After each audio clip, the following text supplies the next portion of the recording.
He's the managing partner at Tannebaum Weiss. He is a criminal defense attorney.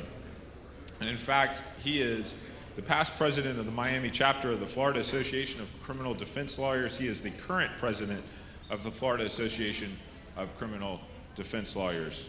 He has 2 blogs that are very widely read. Criminal Defense Blog is one, My Law License is another. You can Google mylawlicense.com and find it. It was named top 100 blogs, legal blogs in the country on criminal defense. It's about ethics. And so not only does he do criminal defense, but he also specifically works with attorneys who find themselves in need of a criminal defense attorney for the sort of standard reasons why you might need that, but also ones that need them for ethics reasons, also represents law students. And so we're very happy to have Brian. I've been told this is going to be a challenging talk to some of our folks in the room. He's not one to pull punches, so if you can, please welcome Brian Tannebaum. Thank you. I'm going to die at my desk. I don't know about the rest of you, but my wife is not going to let me buy some home in Clearwater Beach and play golf all day. I guarantee you that. So congratulations on turning the internet into a complete sewer. This is the ethical lawyer. You know what? I want to stand down here if I can, because it's easier. This is online legal marketing and lawyers together, 2 things that sometimes don't get along. Can I ask some questions to you? How many of you blog? How many of you blog? You are blogging. You are typing on the blog. I hear the laughter. How many of you are on Twitter? How many of you are twittering yourself? Less hands. Okay. And this is the goal, right? This is the goal. To be on the first page of Google. Because if you're not on the internet, you don't exist. It's Mark Britton, my friend, the CEO of Avo.com, and I say, if you're not on the internet, you don't exist, to people looking for things on the internet. How many of you have gotten the best case you've ever gotten from the internet? One person. How many of you say that the worst phone call you get is, I found you on the internet?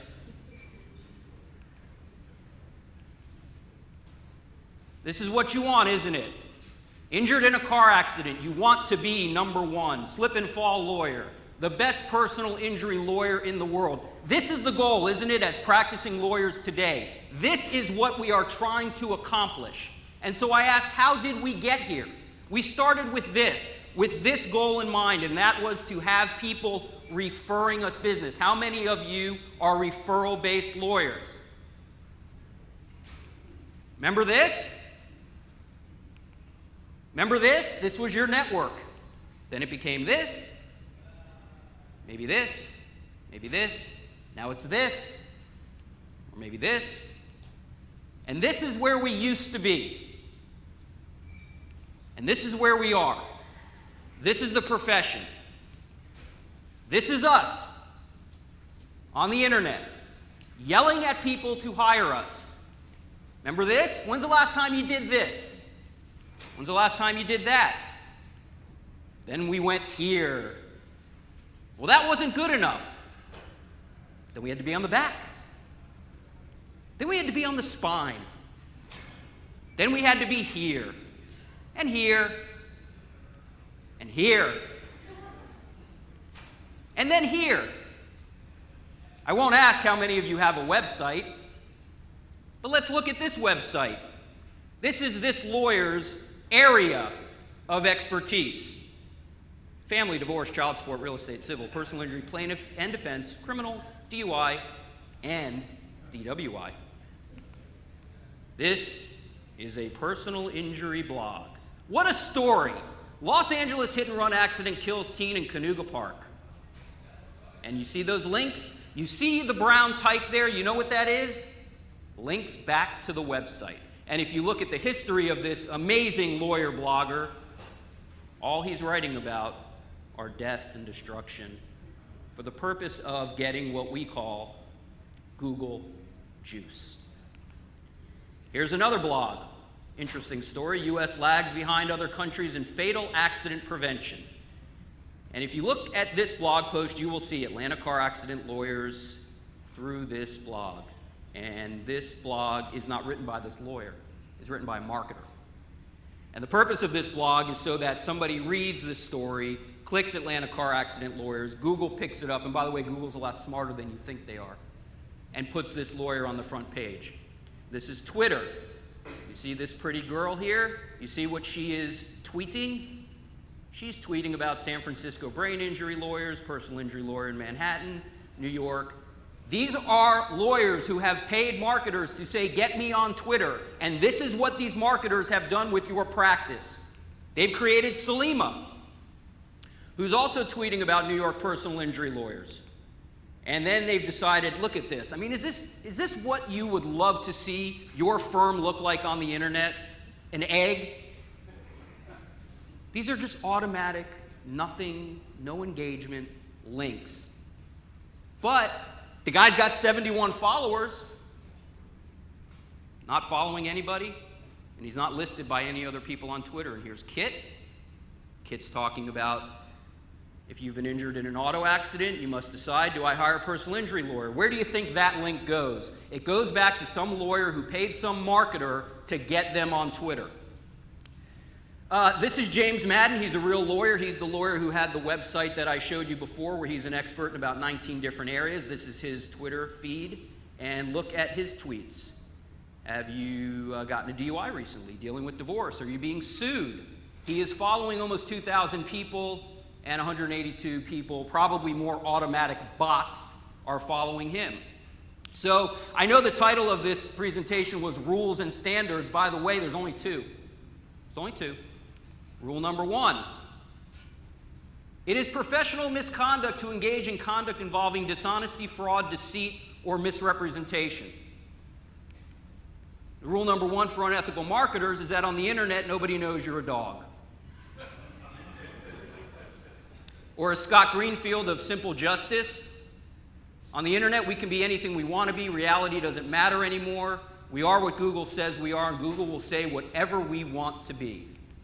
Seth Godin, who is the god of all marketers, they think he's the greatest guy, but they'll never say that he said this, that when you're busy telling stories to people who want to hear them, you'll be tempted to tell stories that just don't hold up, lies and deceptions. And the thing is, lying doesn't pay off anymore. That's because when you fabricate a story that just doesn't hold up to scrutiny, you get caught fast. And I'm going to get to this about lawyers fighting back on the internet. Let's talk about some examples. Grant Griffiths. He owns Blog for Profit. He'll sell you a blog platform so you can blog for profit. He says he started the company because he was so in love with blogging. He has his disclosure page, talks about if you trust somebody, you're going to know about it. He wants to be completely transparent. And here's his order of disbarment from the state of Kansas. And here's why he was disbarred, including at the bottom, appropriating trust funds which were being held in trust for minor children. Now, I don't care about lawyer being disbarred. I represent disbarred lawyers all the time, but I care about this. He's lying on the internet. He's saying he started this company and stopped practicing law because he loved blogging. That's just not true. Wagner Elliott, you ever heard of the law firm? No, you haven't, because it's a fake firm. It doesn't exist. Their service is personal, proactive, and practical. Their charging policy is flexible, realistic, and totally transparent. It's a lie. It's like those Nigerian email scams. And a Canadian lawyer, Antonin Probetic, found this and wrote about it. You hire this law firm, you're paying nothing for nothing. This is Adrian Dayton, self-described social media expert, and we know Gary Vaynerchuk. If you've ever heard of him, you should read about him. He knows a lot about business and a lot about engaging on the internet. He says 99.5% of all social media experts are clowns. Adrian Dayton is an attorney with a passion for growing law practices through the power of social media. As an expert in the field, he's been quoted by a lot of different people. He spent almost a year working as a corporate attorney, where he and his team closed a merger worth approximately $450 million. Now, that's impressive. That's very impressive. In fact, he said somewhere else that he's an experienced corporate attorney who has worked on mergers in excess of $450 million. And I was impressed when I saw this, and I blogged about it several times, and Adrian responded. You are correct, Brian. It was document review. So Bradley Shear, who's been writing on social media law, writes about Adrian Dayton. He titles the post, Social Media Credential Fraud, and talks about this book that Adrian sells where he'll sell you advice on Twitter, where Bradley talked to a lawyer who said he was angry at himself for blindly believing Mr. Dayton's official biography without doing any further due diligence. And he also says that just because someone calls himself an expert and has a social media profile that appears expert-like does not make it so. As Malcolm Gladwell, we all know Malcolm Gladwell, Outliers, says it takes at least 10,000 hours to master a craft. Can you get in trouble for this? For majoring in minor things, as my father used to say, South Carolina lawyer Rapp, for overselling his small firm in brochure, phone book, and online ads. If you try to put yourself on the internet and pretend, these are the kind of things that are going to happen. Being honest when nobody is watching is certainly not fashionable, but essential to learning to trust ourselves and eventually gaining the trust of others. I spend a substantial amount of time blogging and using other social media tools, and I see trust taken for granted on a daily basis. We need to rethink how we start and build relationships, even when those relationships are formed online. Don't be afraid to tell people who you are. You know who said that? Adrian Dayton. In a world filled with social media, blogs, email, texting, the capability for any individual to greatly influence any brand, complete transparency in your marketing is a must. A business should be built on honesty, and so should a marketing campaign. A good marketer isn't the one who makes a sale, but the one who makes a lasting impression. Here's another rule number one. Information about legal services, direct contact with prospective clients.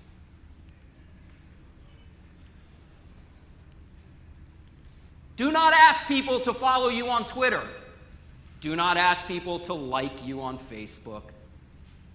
And for God's sakes, people, don't ask people to be your friends. What are we doing? This is not organic engagement in life. I treat the online world like the offline world. And I would never go to a networker and walk up to somebody and say, "Will you be my friend? Will you like me? Will you follow me?" And if you're not going to do it offline, then don't do it online. I mean, we all lied to girls in high school, but that's over now. Don't lie to people to get their attention. Don't make things up. If you got a $5 million verdict, you got a $5 million verdict. If you got a $5 million settlement, it's a $5 million settlement. There is a difference. And there are online clerk's offices all over the country. So here's what the rule is. You can't directly solicit, contact anybody unless the person is a lawyer. Or you have a family, close, personal, prior professional relationship with the lawyer. You can't solicit professional employment from a prospective client. The client has to be made known that they're being solicited by the lawyer, or that it's not coercive, duress, or harassment. You'll get a copy of this. You should know it if you're a lawyer. You signed an oath to know this. Don't put yourself in a situation where this becomes questionable. Just don't do it. If people are going to like you, they're going to like you. If they're going to follow you, they're going to follow you. If they're going to give you attention, it's going to be because of what you do, not what you ask for. Now let's talk about spam. Writing content just because you think it's what the search engines want is really no different from spamming the search engines. Kevin O'Keefe from Real Lawyers Have Blogs says that lawyers are among the worst, if not the worst, SEO spam artists on the net. One of the lowest forms of internet marketing is to visit the websites of your competitors and leave worthless comments with links back to your own website. Why are you laughing? You're laughing because marketing people have told you that this is what they do. Like this, Fresno family law lawyer. Hey, have you ever heard about Rick D. Bankside? He's an experienced bankruptcy, personal injury lawyer, and family law attorney. And do you know what is so astonishing about him? He limits the number of cases he undertakes at any one time. Sure, he does. He gives his clients and their cases, blah, blah, blah, blah, blah, blah, blah. So Rick Banks, marketing guy, is all over the internet in a pair of shorts and a t-shirt in his mother's basement, eating a bag of Cheetos, leaving these comments on blogs like mine, and I'm not posting them. But a lot of blogs that don't moderate comments are. Here's Bradley Johnson. Now, this is a really nice website. He looks like a legitimate guy, good practice, he does PI and criminal defense. I like this website a lot. Here's Bradley Johnson's problem. He hired a marketer. He hired a spammer. So Bradley Johnson's on the internet looking good like this, and also looking like this. Because Mike Chernovich of Crime and Federalism decided to write about him. So when you Google Bradley Johnson now, guess what? James Silverstein, Los Angeles criminal defense attorney. Some genuinely choice blog posts on this internet site, save to fave. Guys like me know that's a fake comment. So Patrick, on his blog, writes some response to him, but then decides that's not enough. So he writes a blog post. Criminals, do you want to be defended by a robot with bad hair, bad marketing judgment, and a big nose, and a tireless fighter for your rights, and you want to hire James Silverstein? So when you Google James Silverstein, guess what happens now? Yes, you can get in trouble for this. We all know Eric Turkowitz. He was here last year. We love Eric Turkowitz. He wanted to know. He didn't call the firm. He posted on his blog, why is Simmons Cooper spamming my blog? They responded. After posting this, I received an apologetic call from Mark Motley at Simmons Cooper. He told me that they did not approve of what had been done in their name and were embarrassed by the spam. If you remember anything I said to you today, I want you to remember this slide. Eric Turkowitz said this, and a lot of other people have picked up on it. It is the greatest phrase I've heard since getting involved in the online world. Outsourcing marketing is outsourcing ethics. You can change it around and say that if you outsource your marketing, you outsource your ethics. Do not do that. If you're on Twitter, be on Twitter. If you're on Facebook, be on Facebook. Do not outsource your marketing. Because there are people who actually think there's a way to do this right, and they're brazen about it, and they'll sell it to you. One of the surefire ways to sell nothing using social media is to create dummy content or spam. Now, how many of you work for someone or you're an associate at a firm? A few people. Listen, everything on the internet is there forever. Don't talk to me about taking things down, deleting blog posts, deleting tweets, deleting things on Facebook. People copy things that they see on the internet, and they live forever somewhere. And even if you're in a situation where you can cleanse something from the internet, you can't. Trust me. You need to Google yourself once a day. Once a day, Google yourself. Type your name into Google and see what comes up. See what comes up. It's very essential that you do that. Now, going back to the other stuff. We're lawyers. We go out.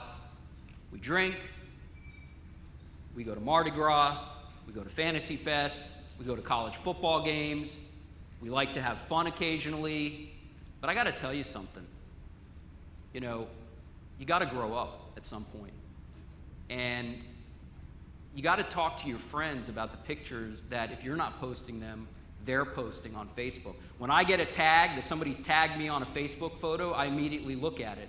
And if I have a problem with it, because A, I don't put my kids on the internet, and that's because I'm a criminal defense lawyer, and because I like being married, I don't put my kids on the internet under any circumstances. So, you know, no offense, my wife is in the back of the room, but you know, my wife's friends, they like to put pictures on the internet, da-da-da-da-da. I don't like it, I don't want it, and I want it all taken down. Get the stuff taken down that other people are tagging of you if you don't want it there. If they're nice enough, they'll take it down. But don't start posting stuff. Some of you think that all of this stuff is very interesting. You know, you go on vacation and you post 600 pictures of your vacation. Nobody wants to see that. Trust me, nobody wants, even the people that are commenting, wow, looks like you're having a great time, that's awesome. They don't want to see it. And I don't care, because this is what people say to me. My Facebook page, Brian Tannebaum's Facebook page, is a personal Facebook page. I don't use it. I don't have a Facebook fan page, okay? Yes, when I blog, occasionally I will post a link to Facebook that I think my Facebook friends may be interested in, but it's not an automatic thing. But my point to you is that even if your Facebook page is what you consider, this is my personal Facebook page, and the only people that are allowed to see it are, you know, my aunt and my 6 friends, Don't ever believe that there's any privacy on the internet. Ever, ever, ever, ever, ever. There is no privacy on the internet. Everything you post is there and can be seen by the entire world. And even if it can't be, you as a lawyer need to think that, because you never know. And let me just pause for a second, especially in this room, and I'm so excited to be in this room with this crowd of people who are not looking, you know, for the next SEO game or the next, you know, internet game. You know, I've heard a lot since I've been here yesterday about referral-based marketing and all of these things that you don't hear at lawyer conferences anymore. I started practicing 17 years ago, and the internet was nothing back then, and I didn't blog. There was nothing. There was no Facebook blog, tweeting, nothing. I started my practice by writing letters to people that I knew and telling them that I was in private practice, and if they needed help in a criminal matter, to please contact me. And so somebody said something earlier about doing it backwards. People always say to me, well, don't you get business from the internet? Yeah, I get business from the internet, but here's why. Because someone will give my name. They'll Google me, and what comes up? My blog that I write, articles that I've written, awards that I've received. It's extremely organic. There's nothing fake about it. If you find me on the internet and then call me, it's going to be a very short conversation. Because as I said in the beginning, you know, if you don't have something on the internet, you don't exist. That's true. But you also have to decide where you want your clients to come from. If you want to build an internet-based practice, I can't tell you how to do that. There are people who can tell you how to do that. I wouldn't do that, because I can tell you that the worst phone calls I get, like I said before, are, I found you on the internet, because the next question is always the same question. Remember, I'm not a PI lawyer. The next question is, how much do you charge? And that's not a good question for me, because I don't work like that. I want to meet the client. I want them to come to my office. I want to know everything about their case.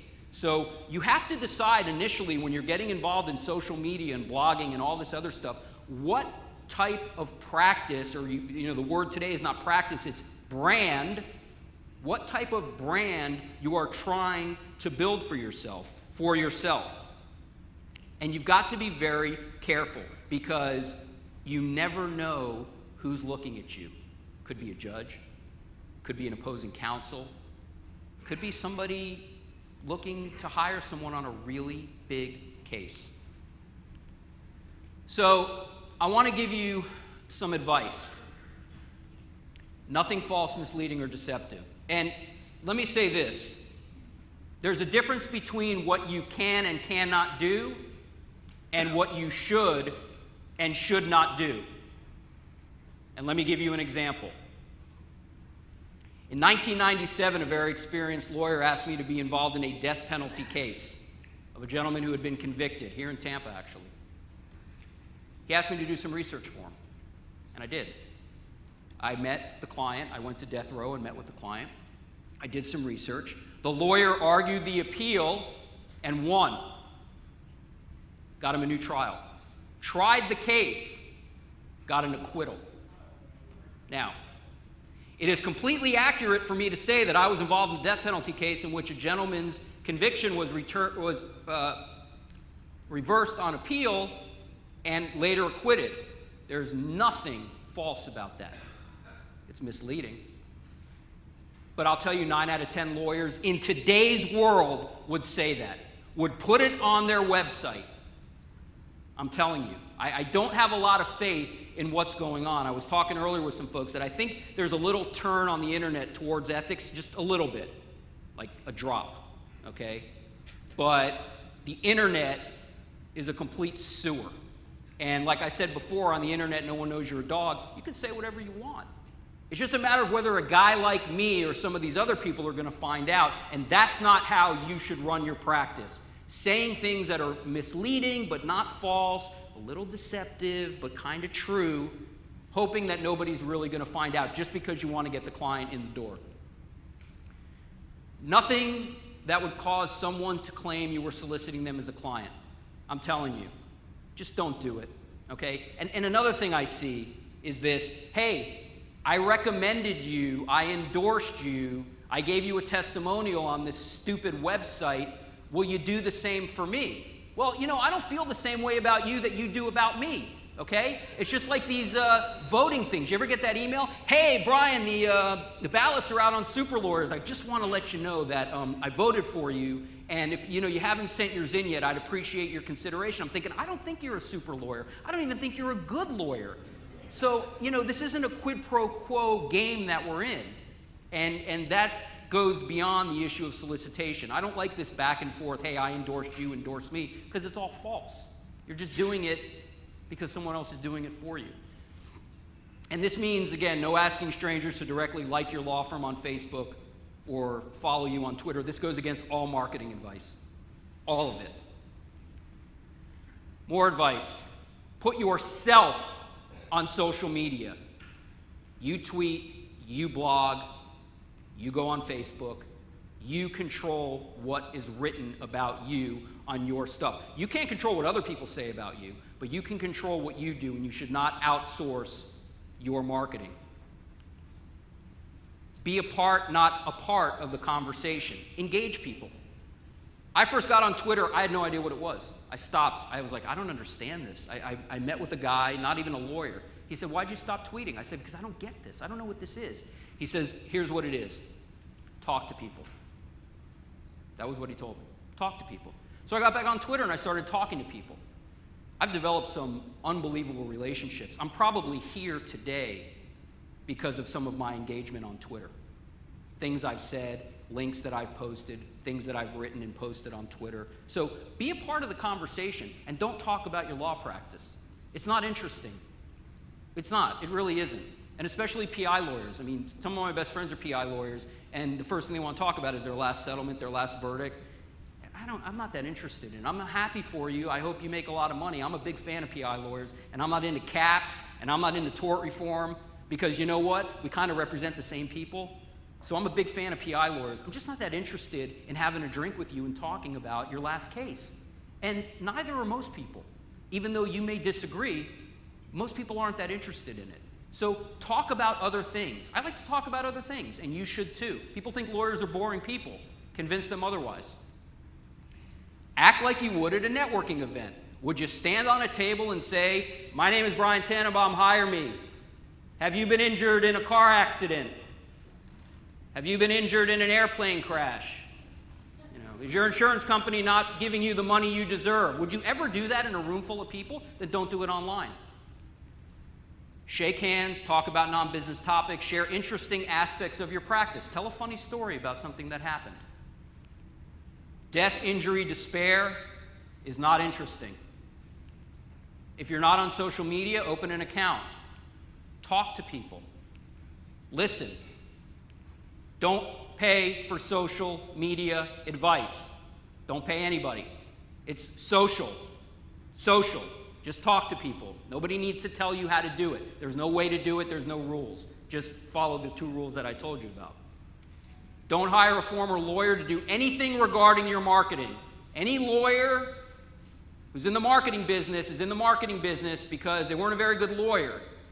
The people I take marketing advice from are marketing people who have degrees in marketing, who own marketing companies. They know what lawyers do. They're not stupid. Former lawyers who engage in marketing businesses do it because they couldn't make a lot of money practicing law. And I don't get why lawyers don't see that. You know, if you can't do, teach. Remember, we all used to hear that? That's the deal. We all used to criticize our law professors. We all thought they were stupid. We said, oh, well, they couldn't practice law. That's why they're law professors. That's the deal with these lawyer marketers that are lawyers. So if someone comes to you and they want to do your marketing, the first question is, are you a lawyer? Yes. Run, don't walk. You're done. And I will end here and I will take some questions. This comes from a new book that I'd like you to read. First of all, if you want to go on social media and you're not, I want you to read Crush It, C-R-U-S-H, It by Gary Vaynerchuk. It's very small. You can read it in a day. Best short book I've read about what social media is really all about. And his new book, The Thank You Economy. In the days of our grandparents, businesses lived and died by what was said via word of mouth and by the influence people had with one another. That meant every person who walked through the door had to feel like he or she mattered. At its core, social media requires that business leaders start thinking like small town shop owners. Now, let me just explain to you something about the internet. The internet has made the world smaller. Not bigger, smaller. And what I just said is very important. We are going back to the days of that shop owner where you walked in and they said, hey, Brian, how's everyone doing? Did your leg feel better? How's your dad doing? What's going on? Would you like to sit down for a minute? Hey, I got this new thing here I want to talk to you. Whatever. We need to be more engaging. We need to be more personal. And we need to realize that the internet is creating an environment for us to touch more people in a better way. Thank you.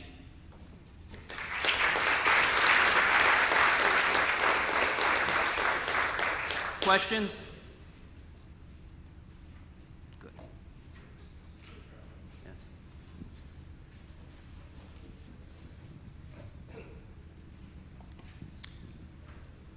Hello. I'm one of those lawyers who's never been involved in the social media. I mean, would you just open a Facebook page and say, hello, world? Or Yeah, to me, opening a Facebook page or opening a Twitter account is like, I came here last night. I knew Angus because we had spoken a few times, and I may have known one other person. I don't know any of you people that were here last night. And I just kind of went up to, hey, how are you? I had a name tag on, but it's the same thing. People try to complicate what this is because, it's not a handshake, it's a keyboard stroke. And it's not face-to-face, it's through a monitor. But if you take the philosophy that the engagement is exactly the same, then yes, it's called Hello World. Open a Facebook account, put your picture up there, put some information about you, and get going. Same with Twitter. Just start talking to people. Follow people who do what you do. Follow lawyers. Follow people in the legal profession. If you're interested in something else, if you're interested in football or wine or travel, follow those people and start talking to them. I mean, I know people all over the world now who do a bunch of different things and can get me in contact with a lot of different information and products and services just from talking to them. So it is that easy. Other questions? Yes. Does our association ever do anything when a lawyer advertises that he handles wrongful death or medical malpractice? And in truth, he's never handled a wrongful death or medical malpractice case. Yeah, here's the problem with the bar. The bar is overwhelmed with the internet, and they're trying to get a handle on it, and they're failing miserably. The bar rules basically say that you have to have a minimal level of competence to handle a case. But for example, if a lawyer goes on the internet and says, I am experienced in wrongful death cases, and you look and you are assured that this lawyer has never handled a wrongful death case because he graduated law school 3 months ago and just the ink is still drying on his admission to the bar, it's false, it's misleading, it's deceptive. Whether the bar is going to take action, because he may come back and say, well, I do have experience, and my experience is that when I was in law school, I was a clerk, and I walked down the street and filed, request for production on, I mean, that's how simple this stuff gets.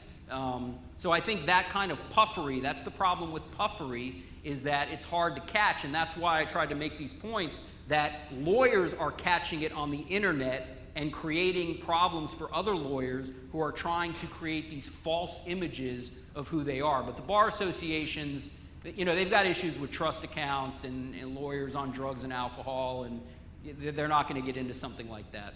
Yes?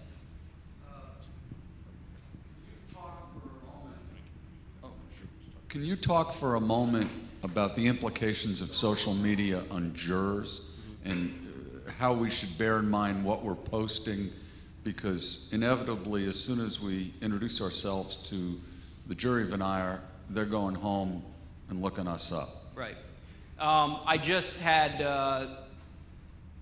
the pleasure of the last few days watching the live feed of the jury selection, the Casey Anthony case, which took place here in Pinellas County, and I watched the lawyers, both the prosecutors and the defense counsel, ask every single juror about their involvement on social media. And there was a moment where they were talking to this one juror, and he said, the prosecutor said, "Did you ever post on Twitter that you thought all cops were idiots?" And he said, "Yes, I did." And this prosecutor went through, and he had researched everybody, whether they had a Facebook or a Twitter account. I know this is being recorded, but I'll say this anyway, because I've already said a lot.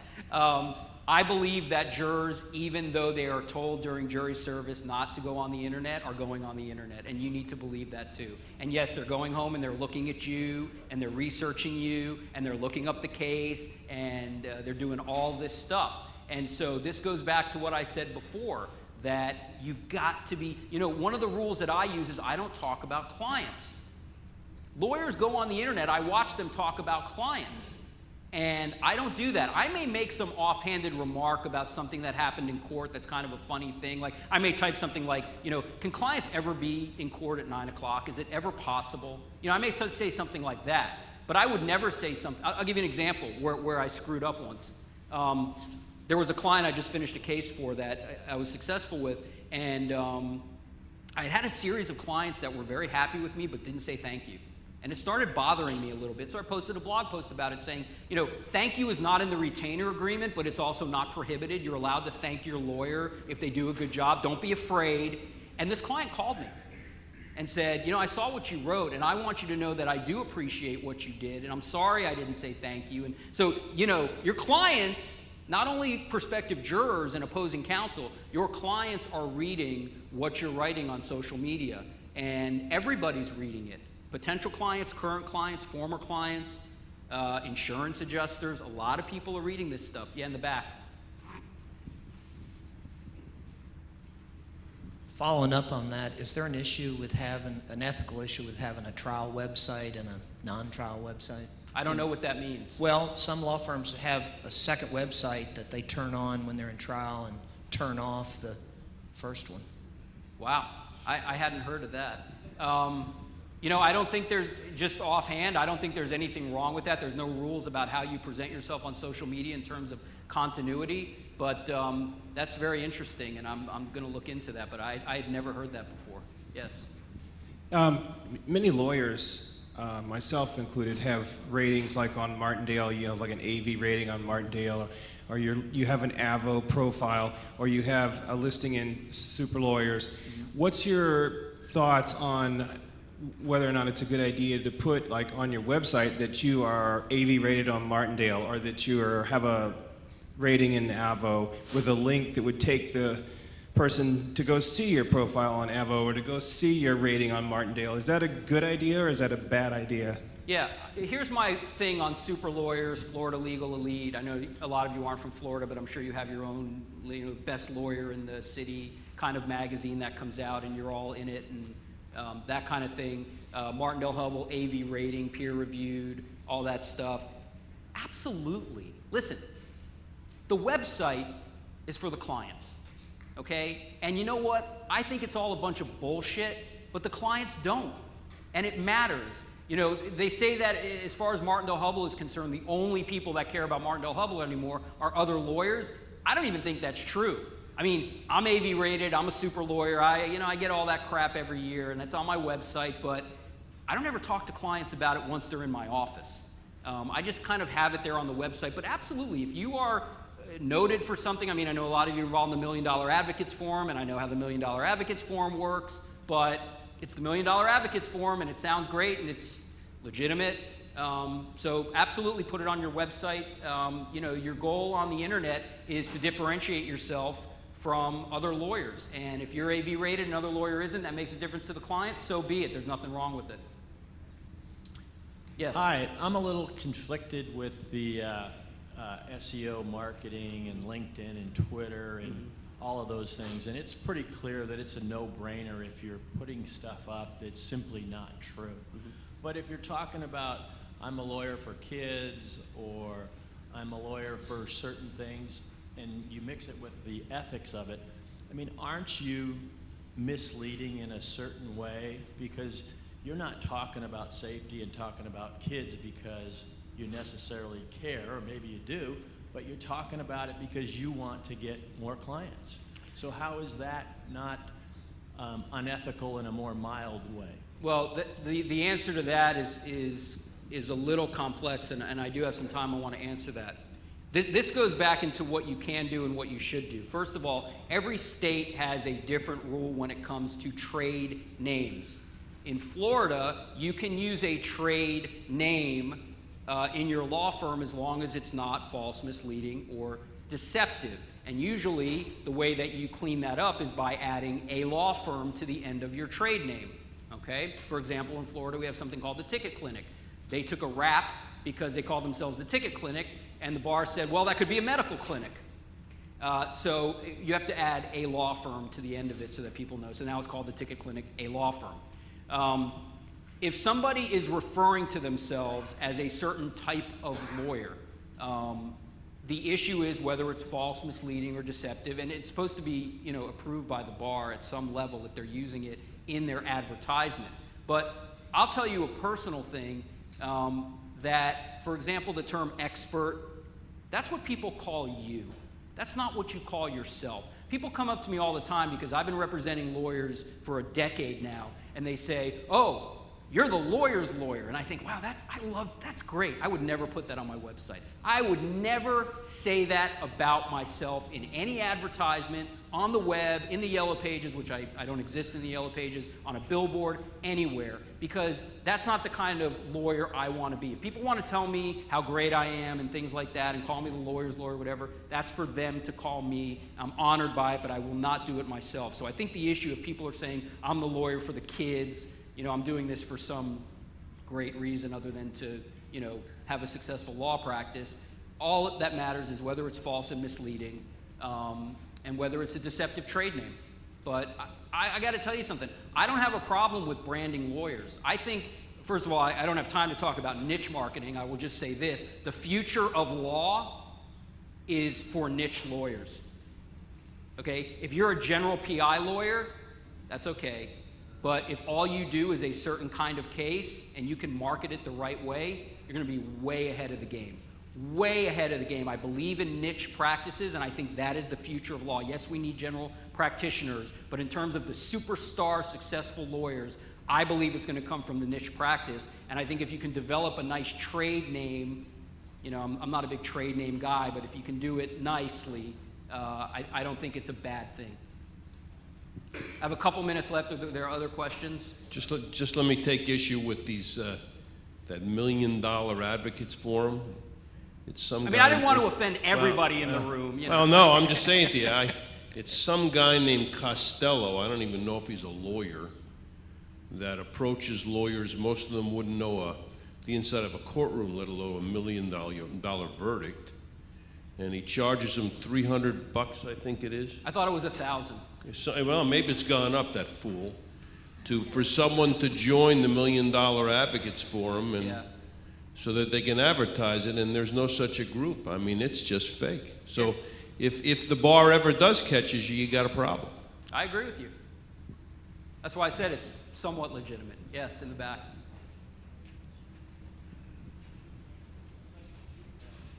My name is Roland from the Kelly Usall Law Firm. I want to not get in trouble. First off, I'm not a lawyer, so I don't want to. Congratulations. Thank you. How do you stop like some of the 800-pound gorillas that are out there? Like for example, right now, 411 Pain is tweeting, directly soliciting clients. You know, if you tweet about a car accident, they'll tweet at you and say, "Hey, you've been in a car accident. Call us. We can help." How do you stop that? I have to tell you something about 411 Pain. I have not been in the presence of a personal injury lawyer in the last year, anywhere, at a meeting, down the street, at lunch, at a networking event, where they haven't mentioned 411 Pain. And I don't know why the PI lawyers continue to whine and bitch about this and do nothing about it. I don't get why there is not a united front amongst the PI lawyers. If 411 Pain is such a problem for the legal profession, you know, you guys have FJA, you guys have the American Association, you guys have all these, you know, you guys are more organized, I think, than any, I know you're going to respond, than any other bar in the country. You give more money to politicians than any other bar, okay? I don't understand why you guys don't do something about this. I mean, they're going to keep going and going and going and going, and you guys are going to keep complaining. Y'all need to sit down and figure out what you're going to do about this company. I haven't, you know, really examined it yet because I just, you know, hear this whining about it. So I don't know what their ethics are and what they've done as far as the Florida bar is concerned. But I mean, I'm hearing about this constantly. As far as what they're doing on social media, people do that all the time. You can go on Twitter and you can type in a thing that you want to follow, auto accident. And anytime someone mentions an auto accident and come up on your Twitter feed, you can say whatever you want to them. Now, if 411 Pain is not a lawyer, then they don't fall under the solicitation rules except if they are a legitimate lawyer referral service, which I don't know if they are. I would like to know if they are a legitimate lawyer referral service. I just don't know if they are. So, and if they are, by the way, those rules are changing. The bar is under consideration now for new rules considering lawyer referral services like 411 Pain. You wanted to say something up front here. You were. I do. Go ahead. One thing is that we have been trying to organize some lawyers and get together and do some kind of a grassroots thing to combat but what happens is it's like herding cats. Really? To try to get lawyers together and agree on one thing, it's a difficult thing, and what ends up happening is everybody's like, well, we can start a referral service and we can pool our money. I'm like, no, that's not it.